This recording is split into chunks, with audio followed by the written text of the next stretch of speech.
Nós estamos numa série de pregações falando aí o tesouro do Evangelho, e nós vamos pregar todo o livro de Marcos até o final desse ano. Então nós começamos aí já há 2 domingos, já passamos por Marcos capítulo 1, Marcos capítulo 2, e hoje aí nós estamos aí no capítulo 3.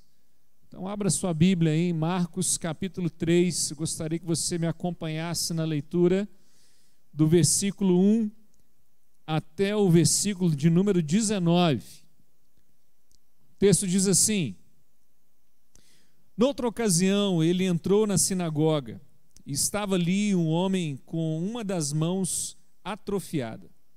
Alguns deles estavam procurando um motivo para acusar Jesus, por isso o observavam atentamente para ver se ele iria curá-lo no sábado. Jesus disse ao homem da mão atrofiada: Levante-se e venha para o meio. Depois Jesus lhe perguntou: O que é permitido fazer no sábado? O bem ou o mal? Salvar a vida ou matar?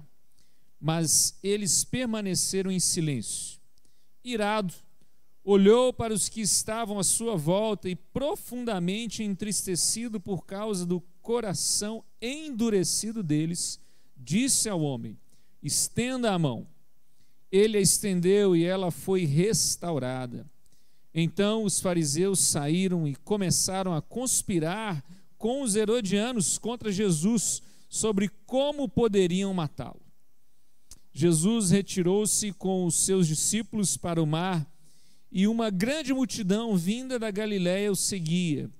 Quando ouviram a respeito de tudo o que ele estava fazendo, muitas pessoas procedentes da Judéia, de Jerusalém, da Idumeia, das regiões do outro lado do Jordão e dos arredores de Tiro e Sidom foram atrás dele. Por causa da multidão, ele disse aos discípulos que lhe preparassem um pequeno barco para evitar que o comprimisse, pois ele havia curado muitos, de modo que os que sofriam de doenças ficavam se empurrando para conseguir tocar nele. Sempre que os espíritos imundos o viam, prostravam-se diante dele e gritavam: Tu és o Filho de Deus. Mas ele lhes dava ordens severas para que não dissessem quem ele era. Jesus subiu a um monte e chamou a si aqueles que ele quis, os quais vieram para junto dele. Escolheu 12, designando-os apóstolos, para que estivessem com ele, os enviasse a pregar e tivessem autoridade para expulsar demônios. Estes são os 12 que ele escolheu: Simão, a quem deu o nome de Pedro, Tiago, filho de Zebedeu, e João, seu irmão, aos quais deu o nome de Boanerges, que significa filho do trovão, André, Filipe, Bartolomeu, Mateus, Tomé, Tiago, filho de Alfeu, Tadeu, Simão Zelote e Judas Iscariote, que o traiu. Feche seus olhos mais uma vez. Peça a Deus aí, estamos diante da palavra dele, do Evangelho de Jesus, que essa palavra venha trazer vida para você hoje, nessa noite. Pai,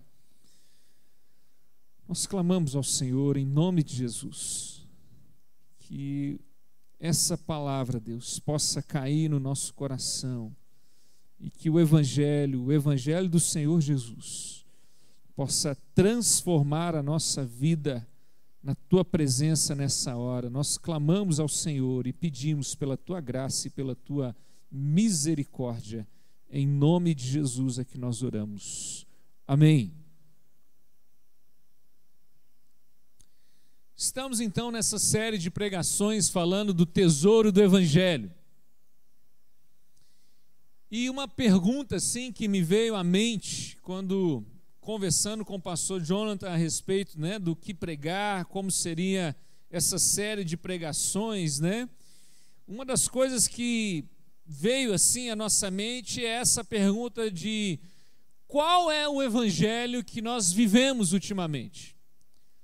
Ou qual é o evangelho que nós temos visto por aí nas igrejas? Ou qual é o evangelho que tem sido pregado e proclamado aqui, nesse lugar, nessa igreja? E eu fiz uma pesquisa assim, bem rápida lá, entrei no Google, dei lá aquela pesquisada, e não é novidade para ninguém, mas a gente vive um momento assim histórico na história do nosso país com relação ao crescimento da igreja evangélica. Se você chegar no meu bairro lá, então, você vê uma em cada esquina, assim, né? Para tudo quanto é lado, né? Tem mais igreja do que boteco, né? Graças a Deus, né? Amém.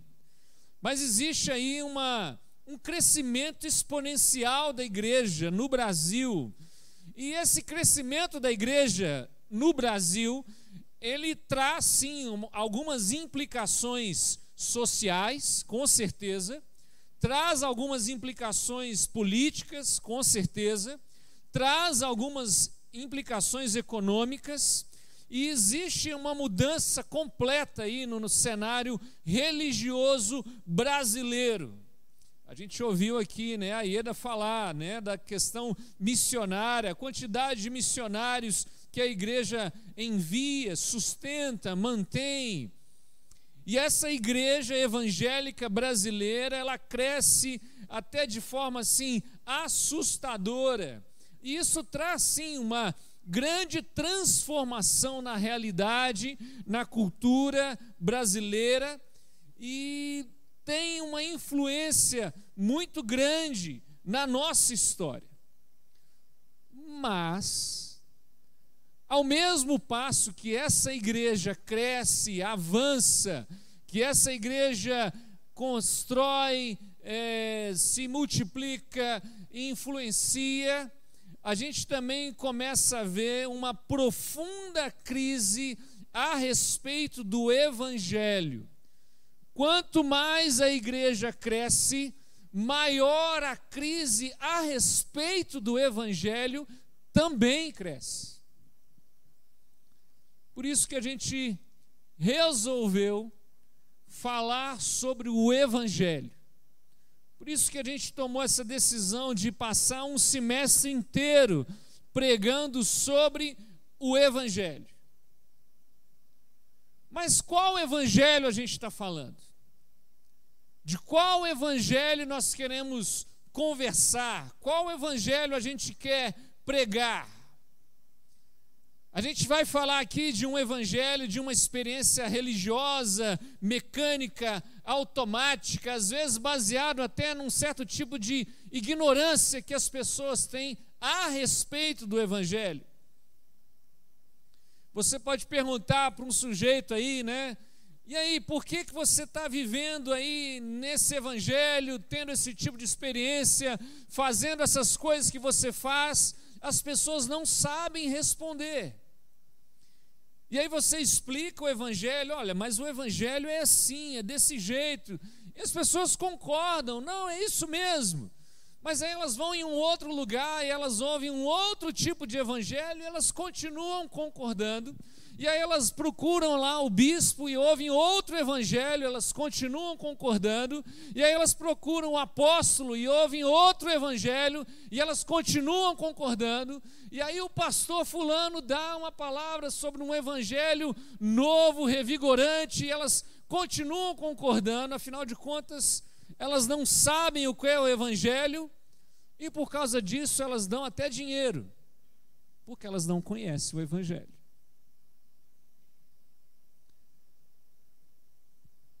O que a gente vê aí é muita gente sendo manipulada na forma religiosa de ser, porque o Brasil não conhece o verdadeiro evangelho.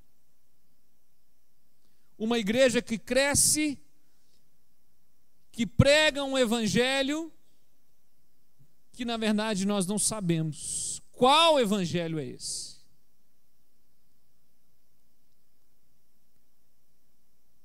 Qual evangelho nós estamos falando? É um evangelho daquele que você acredita num ser superior, né? Hoje todo mundo é crente. Fui jogar bola com os meninos essa semana, chegamos lá, fizemos uma rodinha, aí um falou até um versículo, o outro fez oração, mas no final tinha que ter Ave Maria, né? Todo mundo é crente, todo mundo é evangélico, todo mundo vai na igreja, todo mundo conhece Jesus, o evangelho. E aí esse evangelho é aquela força, aquele ser superior, aquela força maior. Força maior é a lei da gravidade. Essa é uma das que eu conheço. Agora nós queremos falar aqui, irmãos, do evangelho de Jesus, aquele que é Deus, aquele que é criador de todas as coisas. E esse Deus criador, ele criou um ser humano que refletisse a glória dele, desse Deus. Não é para você crer num ser maior quando o seu pai vai para o hospital, você tem uma dificuldade, ou seus negócios vão de mal a pior. Ser maior não existe. Existe um Deus que nós nos colocamos aos pés desse Deus em completa adoração. De que evangelho a gente está falando? Um evangelho para as pessoas que fazem um negocinho errado aqui, um negocinho errado ali, mente, trai, furta, rouba, e aí faz uma penitência, pede um perdão, vem na vigília, parece na manhã da vitória, e aí é perdoado, mas continua sendo, desculpa a palavra, o mesmo traste de gente que sempre foi.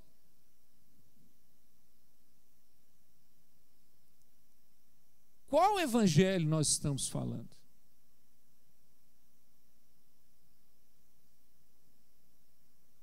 Aquele evangelho que você tem que aceitar Jesus para ir para o céu depois da morte?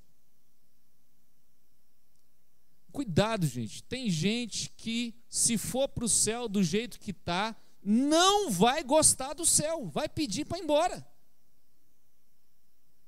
vai pedir para descer. Qual é o evangelho que nós estamos falando?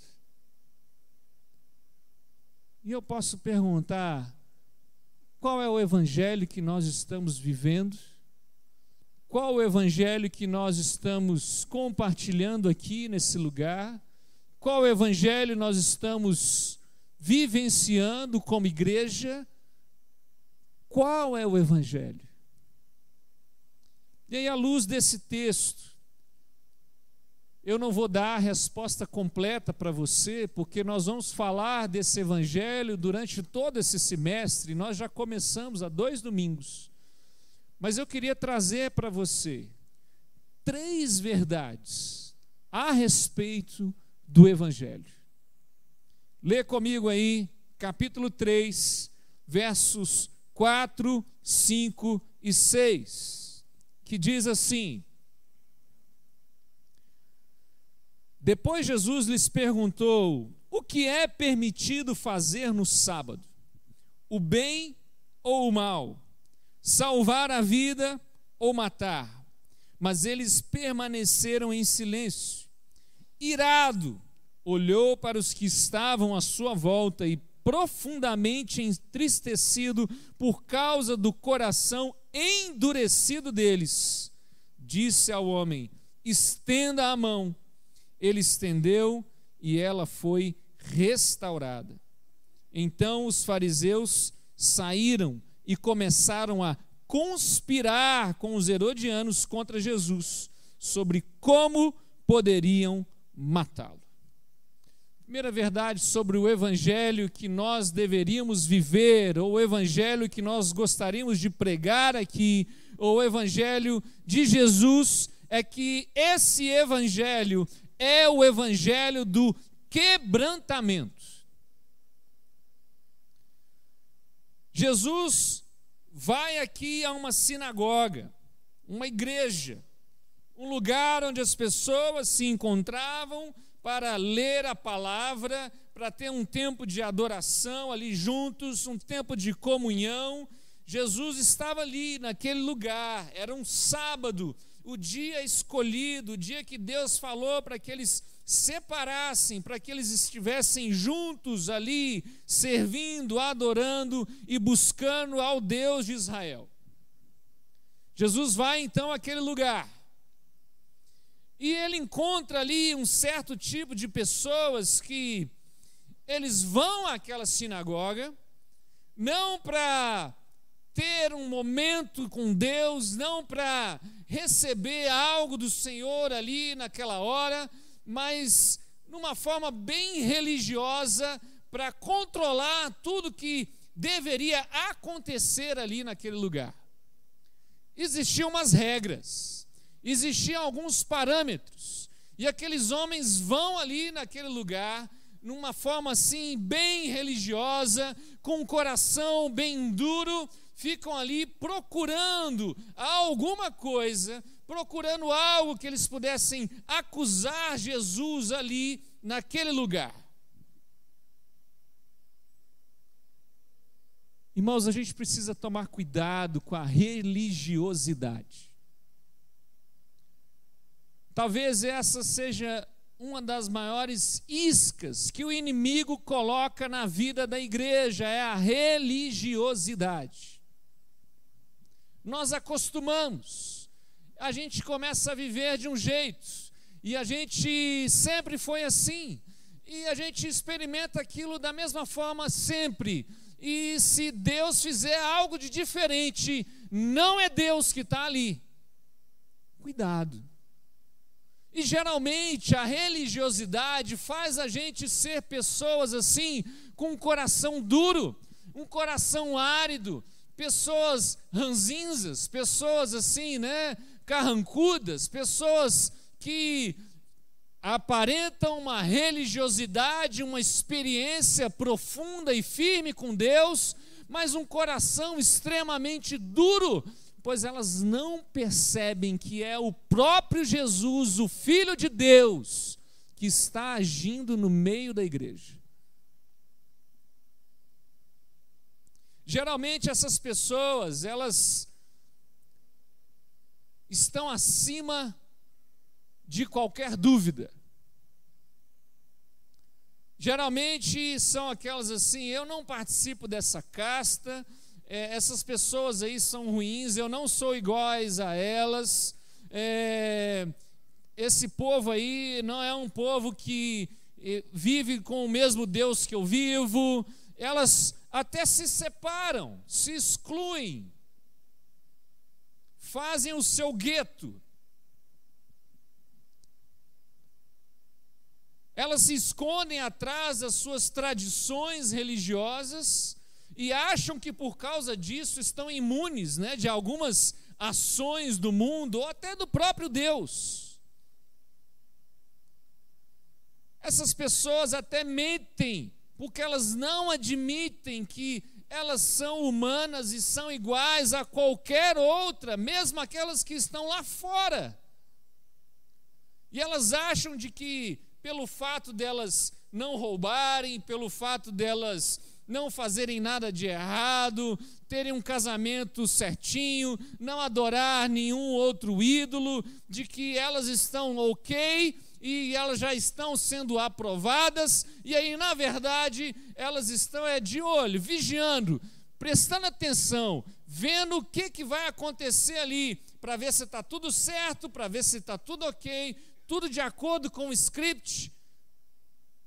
E se alguma coisa sair fora, ai daquele que fizer o diferente.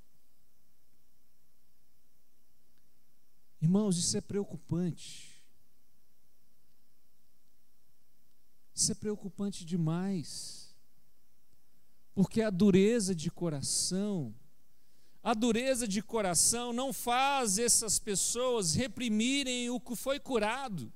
Vocês perceberam no texto? Ninguém foi atrás lá do homem que foi curado para falar, olha, hoje não era dia de cura, então ajoelha aí, nós vamos orar para Deus voltar a sua mão. Ninguém fez isso. Ninguém foi lá reprimir.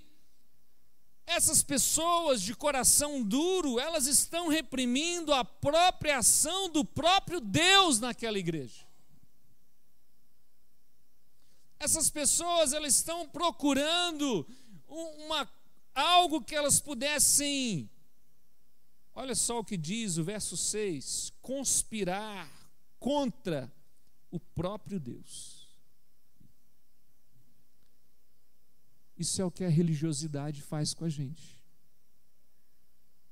E aí a gente acha que nós estamos lidando, às vezes, com situações entre nós aqui, né? E aí surgem uns embates, surgem umas dificuldades, surgem algumas questões que sempre vão surgir, irmãos, até o dia que nós formos para o céu.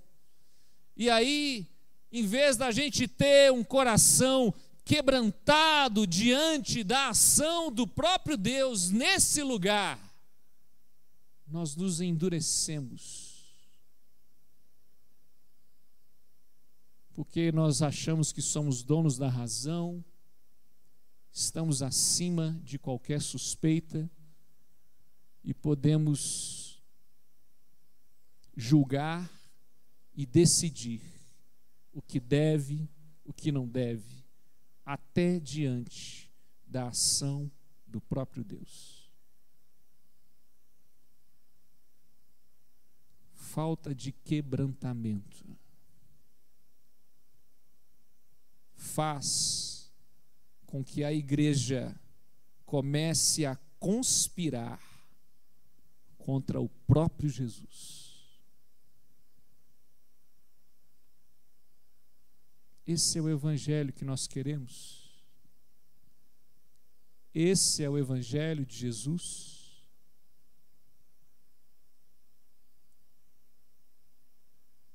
Precisamos ter um coração quebrantado, irmãos.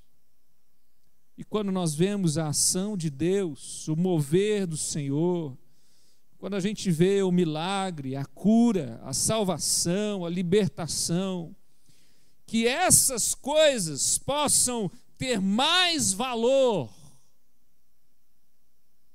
do que as nossas diferenças. Essas coisas possam ter mais importância do que o nosso gosto, o nosso desejo ou a nossa vontade. Um coração quebrantado diante de Deus. Segunda verdade, verso 8, 9 e 10. Lê comigo. Quando ouviram a respeito de tudo que ele estava fazendo, muitas pessoas procedentes da Judéia, de Jerusalém, da Idumeia, das regiões do outro lado do Jordão e dos arredores de Tiro, de Sidom, foram atrás dele. Por causa da multidão, ele disse aos discípulos que lhe preparasse um pequeno barco para evitar que o comprimisse, pois ele havia curado a muitos, de modo que os que sofriam de doenças ficavam se empurrando para conseguir tocar nele. Segunda verdade que a gente precisa ter no nosso coração a respeito do Evangelho é que o Evangelho de Jesus é o Evangelho da misericórdia. Irmãos, deixa eu fazer uma pergunta para você. O Senhor Jesus, Ele que constituiu a sua igreja, certo? Nós somos o corpo de Cristo e nós temos um objetivo, um propósito de sermos esse corpo de Cristo. Pois então, para quem nós devemos fazer igreja? Para quem está aqui? Ou para quem está lá fora?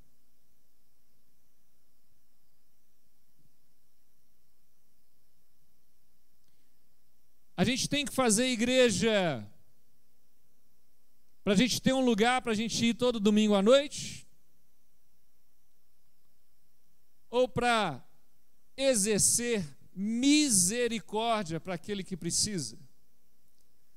A gente precisa fazer igreja para ter um lugar onde você vai trazer seu filho no domingo de manhã e deixar ele lá, para ele aprender alguma coisa, para ele crescer no Evangelho, para ele conhecer a palavra de Deus. Alguns deixam, vão até para o supermercado, né? Outros ficam aqui e tal. Ou a gente faz igreja para alcançar essa criançada que está aqui, ó, na escola aqui do lado, numa outra ali em cima. Para quem nós fazemos igreja? A gente faz igreja para encher a nossa barriga, para resolver os nossos problemas, ou nós fazemos igreja para resistir contra o inimigo e o diabo? Porque é isso que a palavra diz, que as portas do inferno não prevaleceriam contra a igreja. Então, aonde que a igreja tem que estar? Na porta do inferno.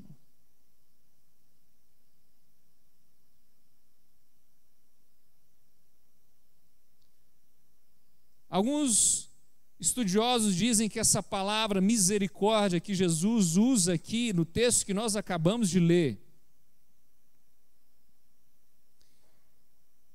ela vai trazer uma ideia do útero da mulher, que é esse órgão precioso, né? Que durante a gravidez ele deixa de agir em benefício à mulher e ele começa a agir de forma exclusiva para tornar ali aquele lugar onde o bebê vai encontrar tudo o que ele precisa para se desenvolver: proteção, abrigo, alimento, e assim ele pode se amadurecer, se preparar para enfrentar o mundo que está chegando para ele.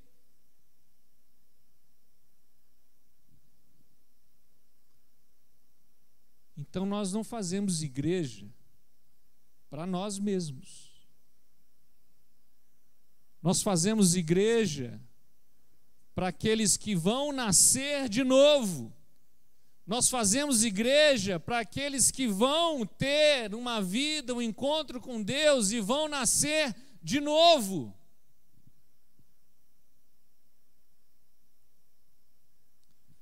A misericórdia, irmãos, é uma oportunidade constante de renovação, de recomeçar a vida. É através da misericórdia que Deus desperta no nosso coração atributos do próprio Deus. Essa capacidade da gente simpatizar por outras pessoas, essa capacidade da gente se colocar no lugar de outras pessoas. Ser misericordioso é ter compaixão que vem lá do coração, colocar o seu coração na miséria do outro. É aproximar os seus sentimentos dos sentimentos de alguém que sofre. É perdoar, mesmo que a pessoa não peça perdão, mesmo que ela não mereça perdão. É dar as coisas que ela precisa, mesmo que ela não mereça receber. Misericórdia não é só um sentimento, mas é uma ação real, demonstrada por doações constantes.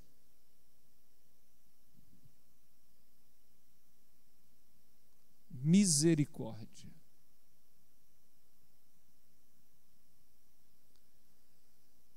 Foi o que Deus fez por nós, irmãos. Foi o que Jesus fez por mim e por você. Misericórdia. Jesus, em toda a sua grandeza, se fez homem como nós, abriu mão da sua glória, porque Ele teve compaixão de nós. Pela sua graça, Ele paga um preço da nossa conta, Ele anula a nossa condenação causada pelos nossos pecados, para que cada manhã eu e você possamos experimentar essa renovação da esperança, da misericórdia que nos alcança todos os dias. Misericórdia.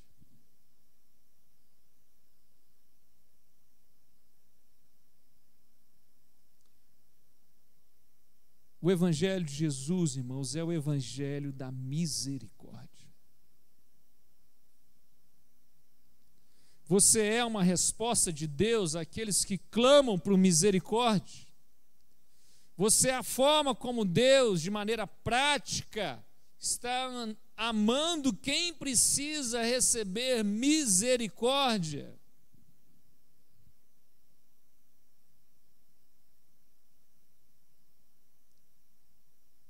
Mais uma vez eu pergunto, para quem nós estamos fazendo igreja?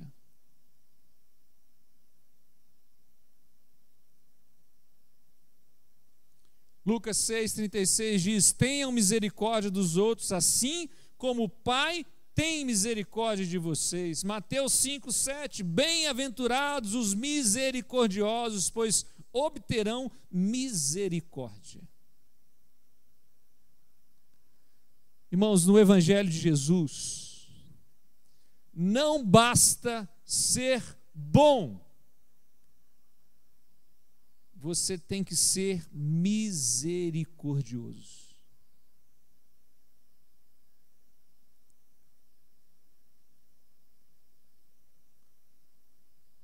Esse é o Evangelho de Jesus.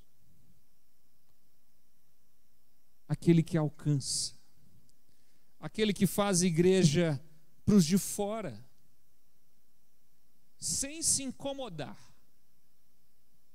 sem medo, sem receio nenhum, sem constrangimento.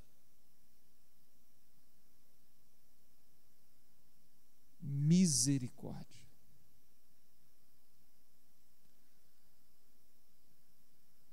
Mas o texto termina aí nos versos 13, 14 e 15. Eu queria que você me acompanhasse.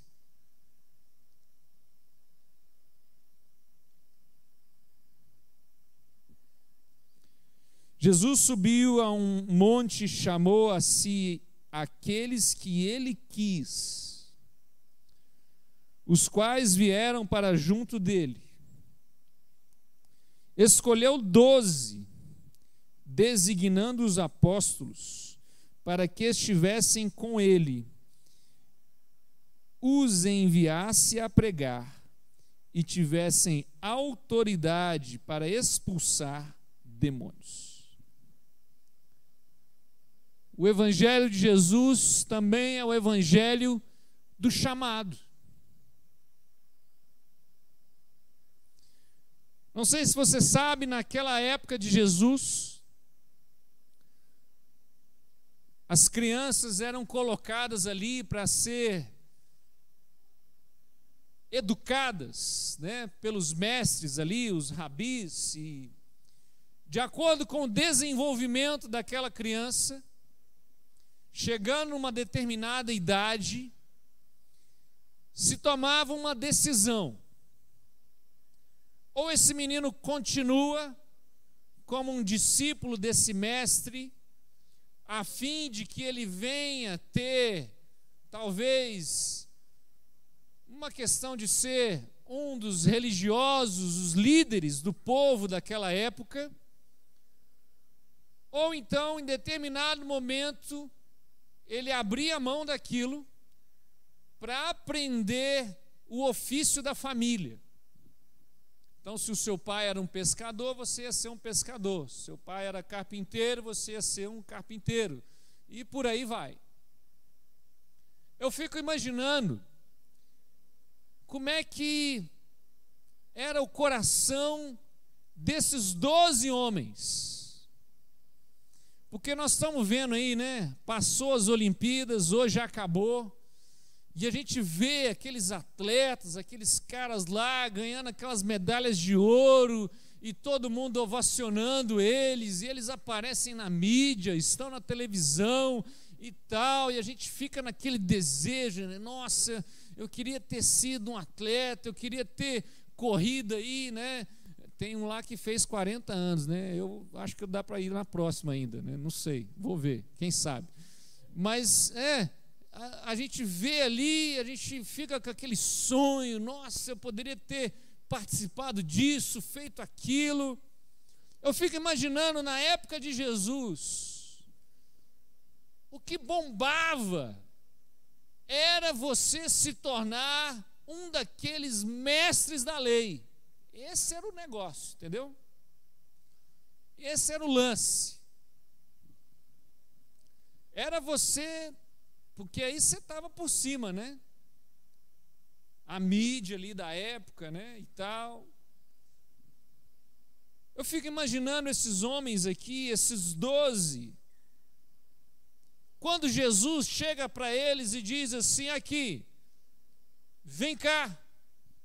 Vocês vão ser meus discípulos, e vocês vão ser os apóstolos, e eu vou enviar vocês, e vocês vão pregar o meu evangelho, e eu vou dar autoridade a vocês para expulsar demônios, e vocês vão me representar aqui nessa terra. Irmãos, isso era o auge, isso era o máximo. Era o que eles sonhavam desde criancinha. Só que chegou numa idade ali e falou: ô João, não vai dar não. Vai lá aprender a pescar com seu pai, né? Você também, Tiago. Você não está lendo direito o hebraico, então, né? Você tem que aprender melhor aí o hebraico e tal. Então também não dá. Ô André, você não está prestando atenção, André, né, André? Ô André, cadê o André? Ô André, acorda aí, André, né? Então não dá também não. Tchau para você, André. E vamos dizer assim, né? Nenhum deles passou no Enem. Todo mundo bombou. E eles recebem um chamado do mestre, que os convoca e os chama para eles cumprirem aquele sonho, talvez o maior sonho que eles teriam na vida, de serem discípulos de um mestre e se tornarem os apóstolos, os seguidores ou aqueles que iriam representar o evangelho desse mestre. Eles iriam receber uma autoridade vinda desse mestre, e não era qualquer um. Jesus já vinha fazendo alguns milagres, algumas curas. E eu não sei se você sabe, de acordo com a visão rabínica da época, existiam 3 tipos de milagres que eram considerados os milagres messiânicos. Era aquele milagre assim, que se você fizesse aquele milagre, não, esse aí é o Messias enviado de Deus. Um deles era curar um leproso. Jesus já tinha curado leprosos. O outro era expulsar um demônio mudo. O outro era curar um cego de nascença. E Jesus já tinha cumprido boa parte ali daquela listinha das coisas que o Messias deveria ser e fazer. Então existia uma visão clara na mente daqueles homens que Jesus era o Messias, o Filho de Deus, o enviado.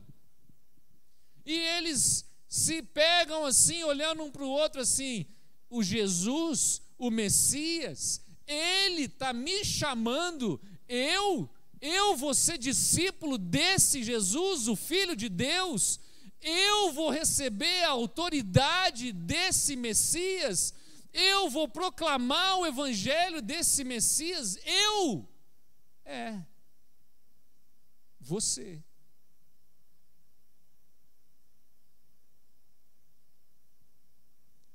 Imagina o técnico da seleção brasileira te dar uma ligadinha segunda-feira e fala assim: o Neymar não vai ser capitão mais, preciso de você.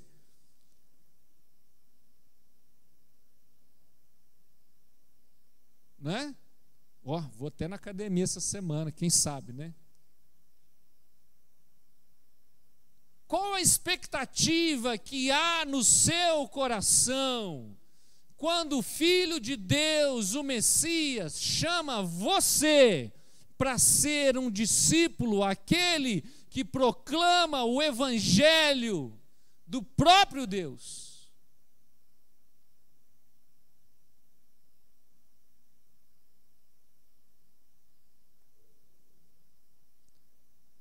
O problema é que muitas vezes a convocação do evangelho não nos move mais. Sabe por quê? Por causa dos dois pontos anteriores. Nos tornamos religiosos com coração duro. Fazemos igreja para nós mesmos e não somos mais misericordiosos com ninguém.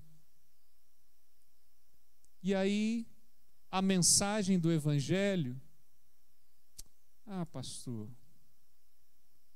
vamos ficar aqui.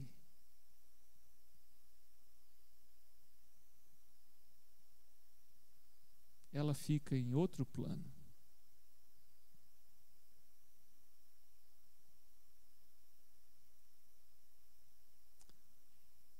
Jesus sobe num monte, chama aqueles homens para ter um tempo ali só com ele. Tempo de qualidade. Um tempo com Deus. Um tempo da gente ouvir a voz do Senhor.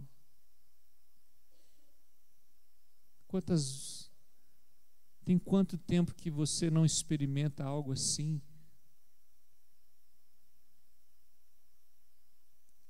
Antigamente tinha aquelas orações assim na igreja, né? Senhor, entrando na tua presença, aí vai.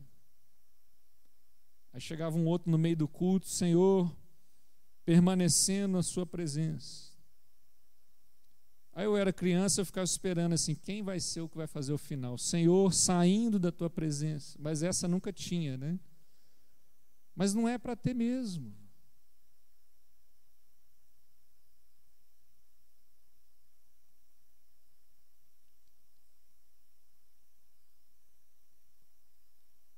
Irmãos, proclamar o evangelho, talvez não, com certeza,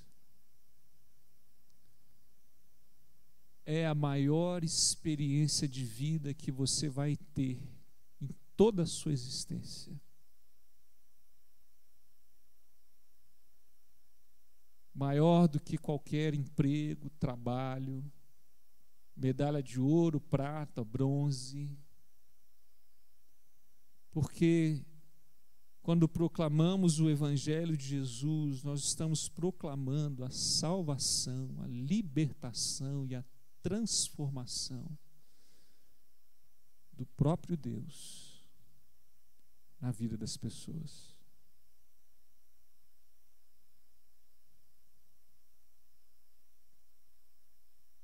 O evangelho de Jesus é o evangelho do chamado, de um Deus que nos chama para estar perto dele, que um Deus que nos envia a pregar, que nos dá a sua autoridade. Já pensou nisso?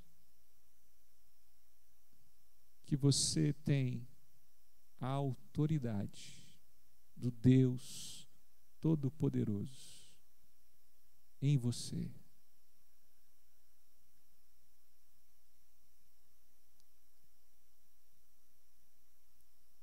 Efésios 4:1, a gente já estudou isso aqui um tempo atrás.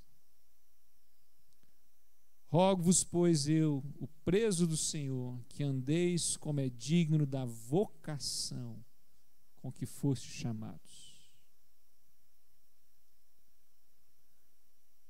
Mas a gente, infelizmente, tem um probleminha chamado prioridades.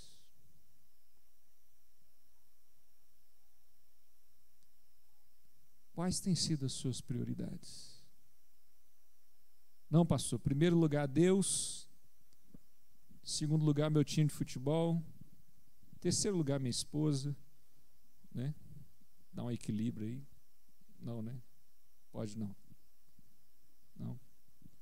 Eu sei que tem o cachorro que fica antes do marido, né? Isso tem. Tudo quanto é lugar aí.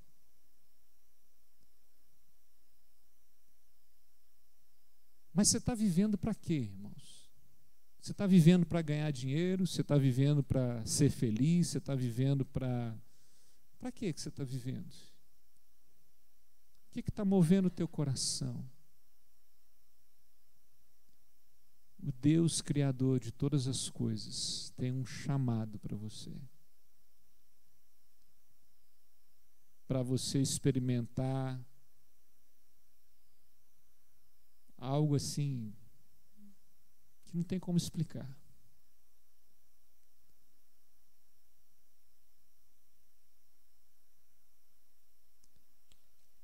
Irmãos, eu costumo dizer que Deus não está procurando pessoas perfeitas, porque Ele sabe que não vai encontrar. Deus não está procurando pessoas que não tenham pecado, problemas, porque Ele sabe que Ele não vai achar. Eu acredito que o maior problema que tenha no nosso meio hoje não é a avareza, não é o desvio de caráter, não é os problemas de conduta, não. O maior problema que eu vejo hoje na igreja é o coração duro, que não se quebranta diante de Deus.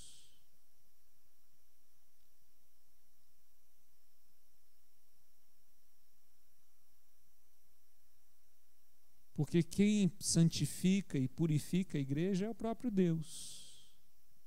Nós também já estudamos isso aqui.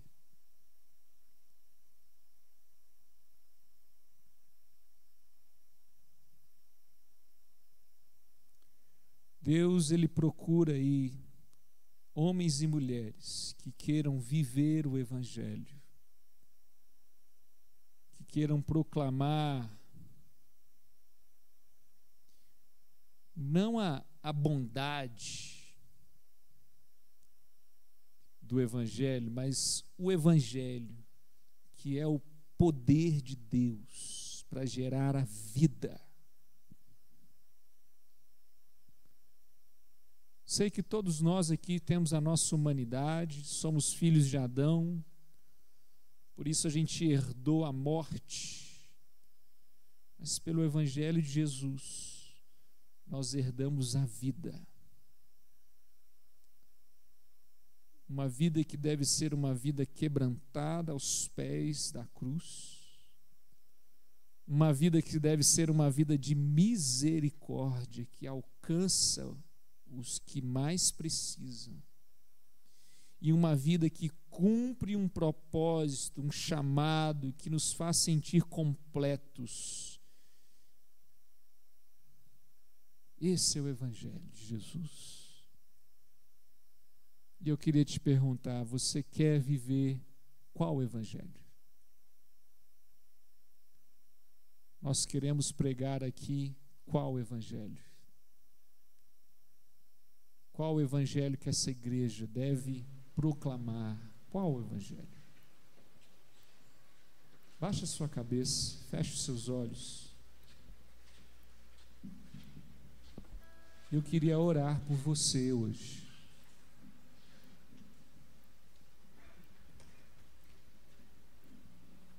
Você pudesse experimentar hoje um quebrantamento no teu coração, na tua vida.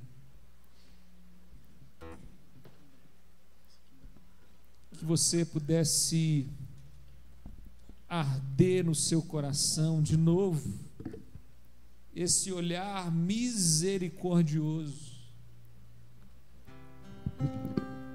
Você pudesse olhar para o chamado que Deus tem feito a você e se apaixonar mais uma vez pelo propósito que Deus tem para a sua vida.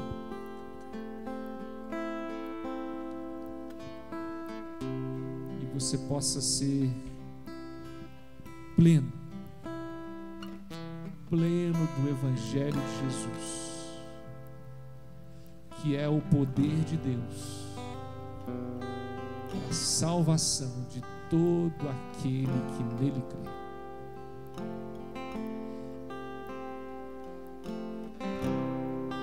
Você quer caminhar de acordo com esse Evangelho? Você quer clamar ao Senhor para que Ele te dê essa oportunidade de sermos igreja do Evangelho de Jesus, não do nosso? Fique em pé no seu lugar, vamos orar juntos, vamos clamar isso ao nosso Deus. Que Ele quebrante o nosso coração na presença dEle, para que haja misericórdia no nosso meio, para que a gente possa cumprir o nosso chamado de proclamar o Evangelho do Senhor Jesus. Oh Pai, nós te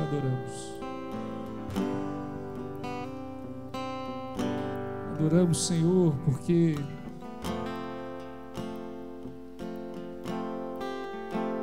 o Senhor move o nosso coração na tua direção, Pai.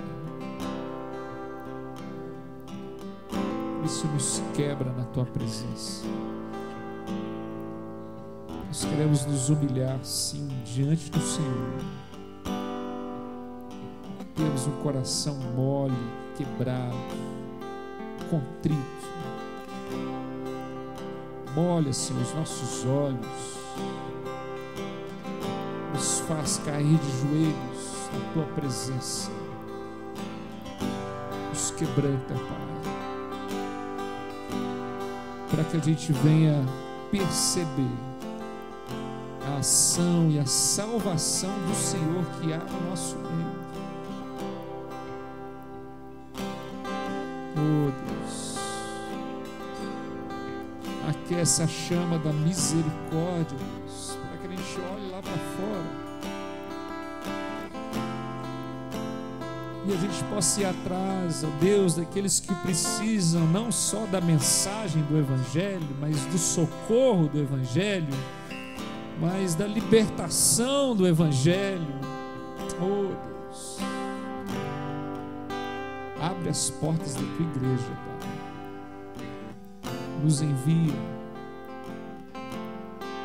porque nós queremos cumprir esse chamado pelo qual o Senhor nos chamou, para pregarmos